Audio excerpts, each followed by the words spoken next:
Hello and welcome back to Tesla News. My name is Marian and I'm your host today. Today we're going to look into the Megapack business and what defines Tesla compared to its competitors out there. We're also going to look into BYD, as many customers are actually canceling their reservation due to the price reduction of Tesla and now move to Tesla. So that is very interesting. But first, let's look into the Megapack business. Now, in general, we can say that there are already a lot of competitors out there. We have BYD, CATL, LG, Panasonic, Northvolt, and many others. Nevertheless, the entire market is still growing. It is not even close to what size we can expect in the next 5 to 10 years. But now we have one company, and without a surprise, it's Tesla, who is actually working in all the fields, and the main part is project development. So they are pretty much the only one offering everything, including project development. This is the key factor here. CATL is not doing that, BYD is not doing it, LG not, Panasonic not, Northvolt not. So you have like these big names here, they are all not offering it. So Tesla is winning contracts, winning projects based on this part here. And this is the key factor. Furthermore, yes, Tesla is not producing all their batteries that they put into Megapacks by themselves. This is maybe the only disadvantage. But other companies have to work together. So Fluence has to work with Northvolt, Honeywell with Freyr, and you go on and go on. So these companies are not offering everything. Tesla's offering everything in this market that a customer needs. And of course, they have long-term contracts with Panasonic, with CATL, so they can supply their own Megapack production and then move forward to offer everything they can to the customer. So the entire business is going to grow by a lot. I think that's out of a question. If I look into the German market or European market, we have so much renewables here. We are close to 51%. That is what we achieved by end of 2022 for the year. So we need this entire capacity to store the energy for the time then when we really need it. And this is going to get more and more important. The key factor is batteries, and Tesla is in a good way prepared to grow there. It is said that Tesla might achieve over $25 billion in revenue in this segment this year. Now we have as well a new update. It is actually the app update 4.16.1. So maybe one of you or some of you might have already received this update in their app. So you can now as well see the consumed energy. That is pretty much the same as you see it already on your screen in your car. That is pretty much the same, but just in the app. So you can see more details here.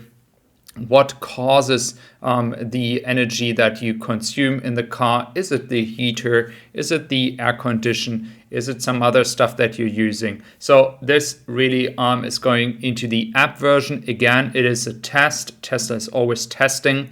And these are the first tests we can see here. So we can expect further developments here when it comes to upgrading the app in the near future. Now we have also more updates when it comes to Tesla, which is WeChat, and for Chinese consumers, which is not so much interesting for us here in Western Europe or the States, but based on the language the Chinese have, it's very hard to insert the letters when you search for something. And now Tesla has been working on a screen where you can actually write it with your hands, because that goes much faster. So you have handwriting recognition, which is very good for Chinese customers. And WeChat was also added, which is the major app in China. And I do expect that maybe Twitter is going to come soon as well, once they have more functionalities. And there might be other apps as well being included for us Westerners in the future. Now we have a further update when it comes to the superchargers. I just put the list here from Europe, but check your superchargers in your country, because you can actually vote again. So you have again the possibility to vote, and you can now put some votes to certain locations. It worked pretty well last time. As a German, I'm actually pretty happy we had 2 major superchargers in the top 5. So many people were actually participating, and now as the prices decreased in Germany, maybe more people are interested in being part of it again. So again, very good news. And we have 8,500 employees in Giga Berlin. The first goal is 12K in the first expansion stage. So actually we can say when it comes to employees, they are already on their way to be prepared for further growth when it comes to the production rate. I have said maybe even 8 to 9K this year per week. This is the goal here. So let's see how Tesla is achieving that and how fast, of course. Now let's look into China. As I mentioned in the beginning, there are reports coming from China that we are actually seeing people canceling their reservations. Now canceling their reservations to move to Tesla. And this is something I could see in Europe as well happening once Tesla is decreasing prices and the wait times for the models are actually very high at the competitors. So the Yichia report is actually claiming that we have an increase by 500% compared to December when it comes to new orders. And the BYD Seal and Han are the models where people are actually canceling their reservations. This is based on a BYD salesperson that stated that over the weekend, many reservation users have to come to cancel their orders and transfer to Tesla. So if that is true, that would support again the fact that many people move to the Model Y. We had some first impressions that most people are actually not buying a Model 3. Most people are actually moving to the Model Y. And we see clearly that last year the Model Y in the SUV segment was leading.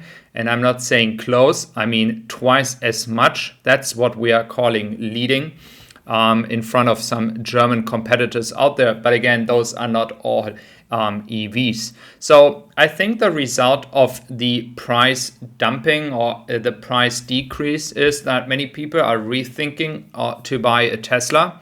And when it comes to status, when it comes to symbol, BYD is not as strong as Tesla. It is a foreign brand. People do love the brand. So many people are deciding, well, if I get such a big price reduction, I'm going to order right now, right away, before anything else happens. And this is something I have mentioned many times. That's the pricing power. Tesla is playing the pricing power. People are moving. People are canceling their reservations. And if that is getting more and more, Tesla will disrupt the entire market, gain more market share. And let's face it, in China, we just have to respect BYD. It is the biggest competitor, so it's good news for Tesla. Thank you very much for being here today. I really appreciate your time, and I hope to see you back here tomorrow again for another video. Take care.